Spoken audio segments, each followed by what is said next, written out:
I'm not a morning person. Dedicated to being passionate about it. Bodybuilders have become more lazy. People have always thought I lift fake weights. Iran and the United States. You take responsibility for that. Can you tell me about your relationship with Steve Weinberger? And for those who don't know, obviously he's one of the head coaches of NPC, IBB, one of the most respected men in business. But he also happens to be, the owner of the gym that you train in. So he's over there, right? So talk about the relationship. And also some people might think, you got an advantage because you know him so close. Right. Well, no, I mean, relationship with Steve, I mean, I consider Steve, a friend, and also I consider him, a mentor as well, because the thing about Steve is that, like, he's not going to sugarcoat anything. If you don't look ready for a show, he's going to tell you. He's like, this goes back to what I said, where you want someone to be able to tell you what's wrong with you, not what's right with you. But Steve is going to keep it real with you, and he's going to let you know, okay, you're not ready. You need to do this, do that, and so and he does that for everybody. So not just me, but you got Arash there. You got Ross there. You got Juan Morel. You got Max Charles. There's a bunch of. He does the same thing for all of us, and there's definitely no advantage for any of us. Just because we train. Also, you got Physique out there too. There's no advantage for any of us because we're training there. Because when Steve is judging, he's a judge. That's it. Doesn't matter how well you know him or don't know him. He's judging what's in front of him, and if you deserve to win, you're going to get that win. If you deserve to not win, you're not going to win. It's just that simple.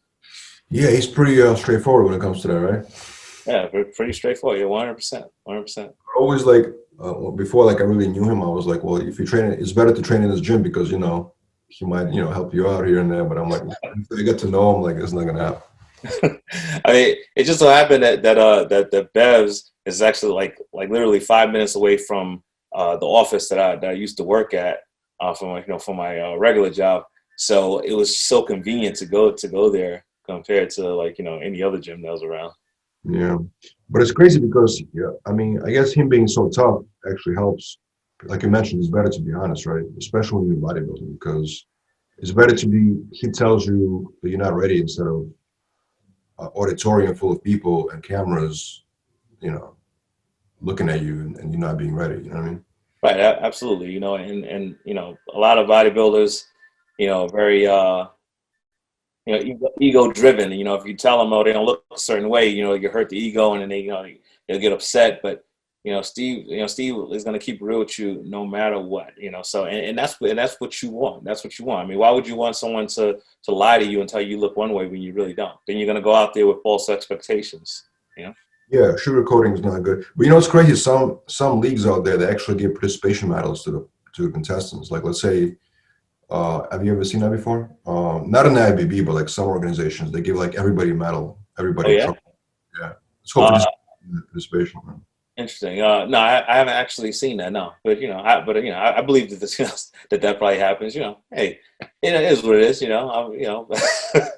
I guess it's harder to really improve then, right? If everybody gets a medal, what I'm saying? Yes, I guess so. I mean, I guess it's up to the also up to the athlete to understand that. Okay, this is a participation medal, so still you got to work hard. You didn't really it's not something you really earned. I mean, everybody got it, so work hard so you can actually get one of those medals that you do have to earn. Yeah, for sure. How much time do you spend on practicing your posing? How much time goes into that?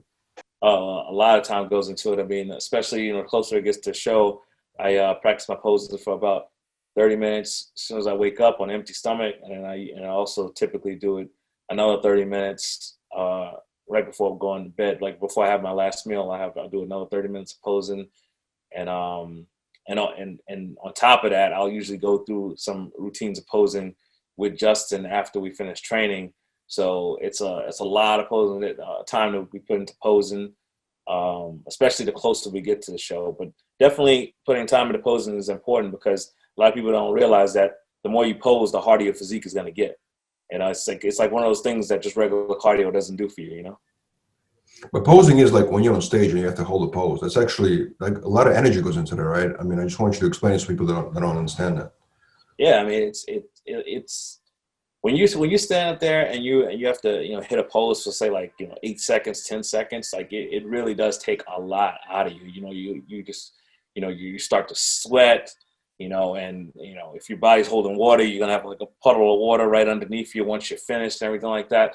So it's like it's just a different type of fatigue as opposed to like when you're fatigue, walking on the treadmill or walking up the stairs and everything, because like you're getting a full body pump because you're flexing every single muscle in your body, and you also like when you're up there on stage as well, if you want to look professional, I believe in when you pose, you hit a smile, so it looks like you're doing it effortlessly, and that's double tough when you have to actually like really squeeze and flex when naturally you want to grind like this, but you have to do it with a smile. It's like I think the more you practice, the better you get at that. That's why some people, I guess it's a debate. Like some people don't call bodybuilding a sport. They say it's just it's a pageant. You know what I'm saying? But when it comes to posing on stage, and like imagine they bring you back right for the comparison round. That's definitely a sport. I mean, you're really trying to outpose the other guy. That's a definition of competition. Yeah. That's why I don't understand people say it's not a sport. I really don't get that. I don't understand why people say that.